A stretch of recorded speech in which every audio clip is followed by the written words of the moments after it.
Bonjour, que la paix soit sur vous. Imaginez une nuit silencieuse à Paris où les rues endormies semblent baigner dans une tranquillité envoûtante. Pourtant, malgré cette apparente quiétude, un changement subtil est en train de s'opérer. Quelque chose d'insaisissable, mais que seules les âmes sensibles peuvent percevoir. Un frisson mystérieux parcourt l'atmosphère, créant une tension palpable, une attente chargée de mystère. Et si, dans l'ombre de la nuit, le mardi était déjà là, tapis quelque part parmi nous, prêt à se dévoiler?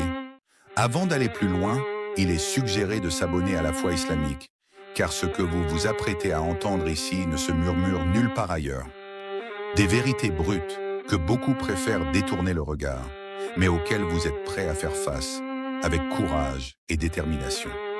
Ya Allah, Seigneur de l'univers, celui qui détient le pouvoir sur tous les mondes, celui à qui appartiennent toutes les créations dans les cieux et sur la terre. Fais de nous des cœurs éveillés, capables de discerner la vérité dans une époque où tant de gens sont aveuglés par l'ignorance. Guide nos pas sur le chemin de la lumière et accorde-nous la foi nécessaire pour reconnaître tes signes, même avant qu'ils ne se manifestent pleinement. Amen. Maintenant, prête une oreille attentive, car ce que tu t'apprêtes à entendre est un secret que peu osent révéler. Et pourtant, toute la vérité est contenue dans ces paroles. La ville de Paris est secouée par de violentes secousses sismiques, provoquant des vibrations intenses et des mouvements de panique parmi les habitants et les visiteurs. Le monde, avec tous ses bouleversements et ses mystères, peut parfois sembler en constante évolution. Il arrive parfois que des événements historiques, que l'on pensait relégués au passé, se déroulent en réalité juste sous notre nez, sans que l'on s'en rende compte. C'est comme si une histoire oubliée ou négligée se réécrivait sous nos yeux ébahis. C'est dans ce contexte particulier que se déroule la première partie de notre récit, où une ville entière se retrouve sous une forme de surveillance presque divine, observée de près par des forces mystérieuses et invisibles. Paris, ville lumière, disent-ils, ville des arts, de la pensée, de la modernité, mais aussi ville de contradictions profondes. Ici, les minarets sont surveillés, les hijabs discutés, les prénoms, musulmans suspectés, et pourtant, dans les ruelles de cette capitale froide, quelque chose d'ancien survit la foi. Ce que l'on ne dit pas à la télévision, c'est que Paris est une terre spirituelle en ébullition. Pas une semaine ne passe sans qu'un cœur s'éveille à la religion, dans le silence d'une cellule, dans la solitude d'un foyer, dans les discussions entre amis à 3 heures du matin. L'islam gagne du terrain, non pas par conquête, mais par vérité. Mais pourquoi parler de Paris dans le même souffle que le mardi? Parce que Paris est plus qu'un décor, c'est un révélateur. Selon les textes prophétiques, il est prédit que le mardi se manifestera au milieu d'une période de trouble marquée par l'oppression et la confusion spirituelle. Regarde Paris, la capitale française, où la jeunesse se retrouve perdue entre la dépression et la révolte. On y trouve une élite politique qui lutte contre l'islam au nom de la République, ainsi que des injustices sociales qui étouffent les quartiers populaires. En même temps, on observe des jeunes qui apprennent l'arabe pour lire le Coran, des sœurs qui décident de ne plus se voiler malgré les regards insistants, des groupes qui se rassemblent pour prier dans des parkings ou des caves. Tout ceci crée un paradoxe vivant dans cette ville tiraillée, un lieu d'attente où se mêlent diverses réalités et contradictions.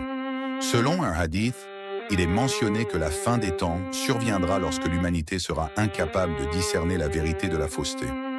Cela signifie que les gens seront tellement confus qu'ils ne pourront plus faire la distinction entre ce qui est authentique et ce qui est trompeur.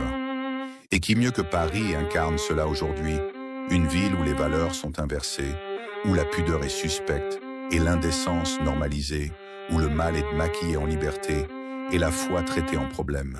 Mais dans ce tumulte, une minorité reste debout, une minorité invisible pour les caméras mais bien visible aux yeux d'Allah. Et c'est parmi ces cœurs-là que le Mahdi pourrait apparaître, car le Mahdi n'est pas un héros de film. Il ne viendra pas dans une limousine, il viendra selon les hadiths, comme un homme simple, pieux, fuyant le monde haï du pouvoir. Et si ce mardi inconnu solitaire était aujourd'hui déjà à Paris peut-être, dans un métro bondé, peut-être dans un centre, d'hébergement peut-être même priant dans un coin de mosquée, sans que personne ne le remarque. Paris est un terrain d'essai, un champ de test spirituel. Ceux qui y vivent savaient et que chaque jour est un djihad intérieur. Et peut-être est-ce cela que les textes annonçaient une capitale ennemie de la foi, mais choisie par Allah pour faire naître un de ses serviteurs les plus puissants. Dans la deuxième partie de mon témoignage sur mon réveil dans l'ombre, je me rappelle clairement de cette nuit particulière. Il devait être presque 2 heures du matin lorsque j'ai reçu un message sur Instagram de la part d'un jeune frère. Ce message était simple, mais porteur d'une étrange prémonition. Mon frère m'a écrit pour me partager un rêve qu'il avait fait. Dans ce rêve, un homme vêtu de blanc lui avait dit ces mots énigmatiques. « Prépare-toi car le monde s'apprête à changer ». C'était à Paris, plus précisément dans le 19e arrondissement, un quartier réputé pour être difficile. Cependant, ce que beaucoup ne réalisent pas, c'est que même les personnes au cœur le plus endurci peuvent parfois se transformer en une source de lumière. C'est là où l'injustice est la plus criante, que je me suis rendu pour le rencontrer. Il habitait un petit studio empli d'une odeur de misère, mais au milieu de cette pauvreté, un Coran était ouvert sur la table, une prière soigneusement notée à la main et des larmes sur son visage. Ce jeune homme-là n'essayait pas de convaincre qui que ce soit. Il cherchait simplement à survivre dans un monde qui semblait rejeter ce en quoi il croyait. Et il n'était pas seul.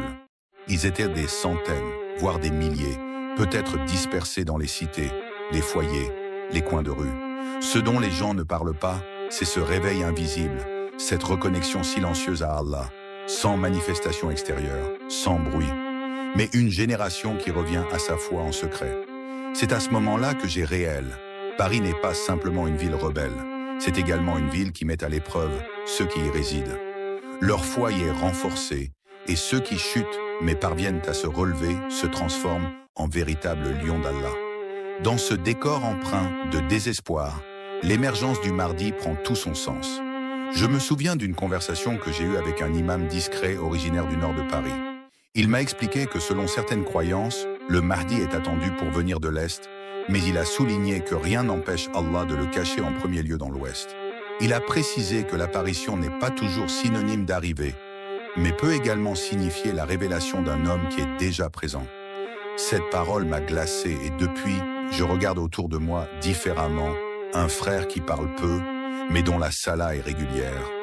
Un autre qui refuse les réseaux, mais connaît par cœur des dizaines de hadiths. Un converti qui jeûne toute l'année, sans le dire à personne. Et je me dis, le Mahdi pourrait très bien vivre parmi nous incognito à Paris. Même les signes sont là, la confusion, la perte de repères, les tensions internes, les persécutions médiatiques. Et pourtant, une lumière grandit dans l'ombre. On cherche des prodiges, mais le vrai miracle, c'est ce cœur qui se réveille sans bruit. Ce frère qui fait la prière du Fajr, malgré la fatigue. Cette sœur qui affronte l'humiliation pour porter son hijab. Ce jeune qui supprime ses musiques pour écouter du Coran. Peut-être qu'un jour, on dira, le Mahdi, il était là depuis des années, mais personne ne le voyait. Et c'est peut-être cette invisibilité qui le protège, comme Moussa dans le palais de Pharaon, comme le prophète dans la grotte de Thor, comme un soldat d'Allah, caché au milieu de la foule. Partie 3. Les chaînes du passé, les secousses de l'avenir. Il faut retourner en arrière, revenir à l'époque où Paris ne s'appelait pas encore la ville lumière pour tous pour les musulmans, venus d'Afrique du Nord ou d'Afrique subsaharienne. Paris fut d'abord un lieu d'exil, de silence et d'humiliation. On ne le dit pas, mais les pierres de cette ville portent l'empreinte des cris d'Algériens jetés dans la Seine en octobre 1961. Les couloirs du métro, ceux mêmes qu'on emprunte chaque jour, furent témoins d'un sang nié, oublié, effacé des manuels d'histoire. Pourquoi revenir sur ce passé? Parce que les hadiths nous parlent d'un monde inversé à la fin des temps, un monde où les opprimés d'hier deviendront les porteurs de vérité et où les nations qui ont semé l'injustice verront la justice divine frapper à leurs portes. Et si Paris était le symbole de ce retournement, un endroit où la puissance d'antan se fissure lentement, regardez autour de vous, grèves, soulèvements sociaux. La colère populaire suscite de la peur parmi les membres des hautes sphères de la société. En France, on peut observer des fissures qui ne se limitent pas uniquement au domaine économique ou politique, mais qui touchent également le domaine spirituel. Selon une croyance populaire, le Mahdi viendra lorsque le monde sera saturé d'injustice. Cette injustice n'est pas limitée au Moyen-Orient, elle sévit également au cœur de l'Europe. notamment dans certains quartiers où l'on prône l'égalité. Cependant, il est constaté qu'un prénom musulman peut parfois être un obstacle à l'obtention d'un emploi, malgré les discours sur la laïcité affichés et les perquisitions menées dans les mosquées. Bien que la liberté soit prônée, il arrive que les croyants soient stigmatisés. Malgré tout, c'est dans ces endroits que se prépare en secret une forme de résistance. Il se pourrait que Paris soit en train de préparer le terrain pour un bouleversement eschatologique tel que décrit dans la tradition islamique. Des érudits comme Ibn Kathir ont évoqué que la fin des temps verrait l'ordre mondial être renversé, avec des peuples autrefois ignorés devenant les alliés du bien et des endroits jadis hostiles se transformant en refuge. Imaginez un instant un mardi ordinaire, où le temps semble s'étirer à l'infini. Ce jour-là, un individu se trouve réfugié dans une ville aussi majestueuse que Paris, se fondant dans la masse pour mieux se dissimuler. Il a choisi l'une des nombreuses banlieues où les caméras de surveillance ne s'aventurent jamais, préservant ainsi son anonymat. Dans ce lieu où l'agitation de la capitale semble lointaine, il demeure attentif à tout ce qui l'entoure, percevant les moindres détails, observant chaque mouvement, dans l'attente fébrile du signal tant espéré, celui qui viendra d'en haut. Ce ne sera pas à la télévision qu'il le découvrira, ni par la voix des chefs d'État. Peut-être se manifestera-t-il à travers une lumière émanant d'un cœur généreux, ou dans un rêve partagé par des âmes croyantes. Ce signal pourrait également se manifester par une mobilisation soudaine et sincère, rassemblant les esprits autour d'une cause commune.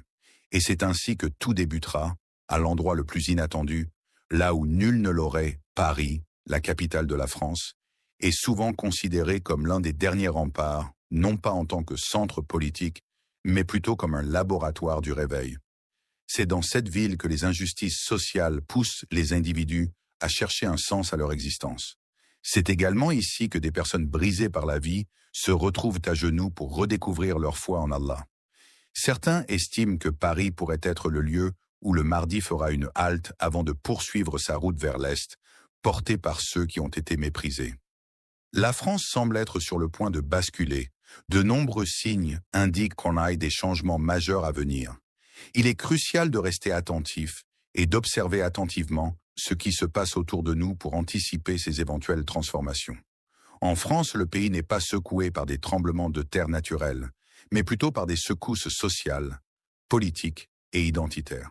La peur semble omniprésente, et même si les analystes ne parviennent pas toujours à l'exprimer clairement, les croyants la ressentent. Nous semblons entrer dans une période singulière, un moment de transition où les choses semblent basculer. Les prophéties évoquent un monde dystopique dans lequel les valeurs traditionnelles seraient renversées. Dans cette vision sombre, la société valoriserait la tromperie et condamnerait la vérité. Imaginez un scénario hypothétique dans lequel les personnes religieuses et respectueuses des valeurs morales seraient injustement étiquetées comme des extrémistes, tandis que les individus immoraux et déviants seraient élevés au rang de modèles à suivre. Lorsque tu observes attentivement ton environnement, que ce soit parmi tes frères ou tes sœurs, tu peux apercevoir les signes alarmants qui se manifestent. En effet, on constate des actes de profanation et d'attaque visant les mosquées, des lois qui sont votées pour interdire la pratique du halal dans les écoles, des enfants de confession musulmane qui sont surveillés de près pour leurs paroles, ainsi que des campagnes médiatiques orchestrées contre l'islam. Malgré les voix qui sont réduites au silence sous l'accusation de radicalisme, il est important de noter que, dans le calme des nuits, des prières, des pleurs et des supplications s'élèvent vers le ciel. Chaque recoin de cette capitale résonne d'un cri silencieux qui ne passe pas inaperçu aux yeux d'Allah. Il est essentiel de se rappeler que les épreuves auxquelles nous sommes confrontés ne sont pas le fruit du hasard, mais plutôt des étapes nécessaires qui préparent les cœurs à affronter les défis. Parfois, ces épreuves ouvrent même la voie vers une délivrance tant espérée. Le Ma'un Hadith rapporté par Abu Daoud prédit qu'avant l'arrivée du mardi, il y aura des épreuves comparables à des morceaux de nuit noire. Ces épreuves se caractériseront par le fait que l'homme pourra être croyant le matin et mécréant le soir. Cette description semble refléter la réalité de notre époque, où nous observons une génération en proie à une totale perte de repères. Les jeunes sont désorientés, attirés par des distractions telles que TikTok, la drogue, et diverses addictions. Les familles sont fragmentées, les mosquées divisées. Malgré ce contexte sombre, il subsiste un certain degré de sincérité qui pourrait être suffisant pour attirer la miséricorde divine. En effet, la France, avec Paris en tête, semble plongée dans une profonde crise spirituelle. Il n'est pas exclu que c'est précisément dans cette obscurité que la lumière divine éclatera. Allah, dans sa grandeur et sa miséricorde infinie, choisit souvent de faire briller la lumière là où on ne l'attend pas, surprenant ainsi les cœurs et les esprits. Il arrive parfois que, même dans les moments les plus sombres et désespérés, un signe de sa présence et de sa grâce se manifeste. C'est ainsi que, un mardi peut-être, lorsque le désespoir atteindra son paroxysme et que même les croyants les plus dévoués se sentiront perdus, un homme humble et pieux, porteur de la volonté divine, se lèvera. Il ne sera pas porté par la foule ou par des ambitions terrestres, mais par la force de la vérité et de la pureté de son message. Son arrivée ébranlera les fondations du mensonge, non pas par la violence des armes, mais par la puissance de la vérité absolue. Ce moment tant attendu approche, et l'on peut déjà sentir son souffle dans l'atmosphère chargée de Paris. La ville n'est pas seulement en proie aux révoltes et aux incendies de voitures, mais elle est également en feu d'une chaleur spirituelle intense qui saut. Lorsque le moment arrivera et que le voile de l'ignorance sera levé, il sera trop tard pour nourrir le moindre doute. Et si nous vivions à une époque charnière, une époque où ce voile allait enfin se dissiper? Derrière les apparences trompeuses, derrière le tumulte incessant du monde, derrière les débats stériles, un mardi comme les autres était déjà là, observant, attendant, obéissant à un ordre venu d'en haut. Il n'est plus question de se demander si cela arrivera, mais plutôt quand cela se produira, et surtout, seras-tu prêt? Certains se moquent, considérant ces paroles comme de simples théories, des fantasmes religieux ou un folklore apocalyptique. Pourtant, au fond d'eux-mêmes, ils ressentent également que quelque chose a changé. Il suffit parfois de peu de choses, un regard, un événement marquant, un verset récité au bon moment, pour que le cœur bascule. Il est possible qu'au moment précis où vous visionnez cette vidéo, un mardi, quelque part dans un endroit oublié, une personne prie. Peut-être implore-t-elle des bénédictions pour vous, pour moi, pour cette communauté épuisée, divisée, affaiblie mais toujours vivante, car Allah n'abandonne jamais. Peut-être, lors de ta prochaine rencontre avec un homme silencieux dans une mosquée de Paris, ou avec un jeune inconnu évitant les regards mais dégageant une attitude empreinte de foi, tu pourrais te poser la question, et si c'était lui? Souviens-toi des paroles du prophète qui ont annoncé que le mardi serait reconnu à contre-cœur, que des érudits le chercheront sans savoir où le trouver, et qu'un jour il fuira même la renommée. Cependant, Allah le choisira, et ce choix sera irrévocable. Dans les ruelles de Paris, parmi les néons et le vacarme des sirènes, des cœurs battent pour Allah, des cœurs brûlent de sincérité. C'est dans cette terre d'épreuve que la lumière pourrait surgir. La France, en tant que nation historique et culturellement riche, semble actuellement éprouver une certaine fatigue, peut-être due à divers facteurs tels que les défis économiques, sociaux et politiques auxquels elle est confrontée. Paris, la ville lumière, symbole de l'amour et de la culture, se retrouve actuellement dans une situation difficile, presque à genoux. Cependant, malgré les épreuves traversées, un signe d'espoir se dessine dans le ciel pour ceux qui prennent le temps de lever la tête. Nous, habitants de cette ville, nous nous sentons fatigués, divisés et blessés. Mais malgré tout, nous gardons une foi inébranlable en ton secours. Si le mardi, jour symbolique, approche, fais de nous ceux qui sauront le reconnaître. Et si l'heure fatidique est sur le point d'arriver, purifie nos cœurs afin qu'ils soient prêts à affronter ce qui vient. Et si nous devons faire face à la chute, que cela se fasse dans une posture de prosternation, signe de soumission et de dévotion. Amen.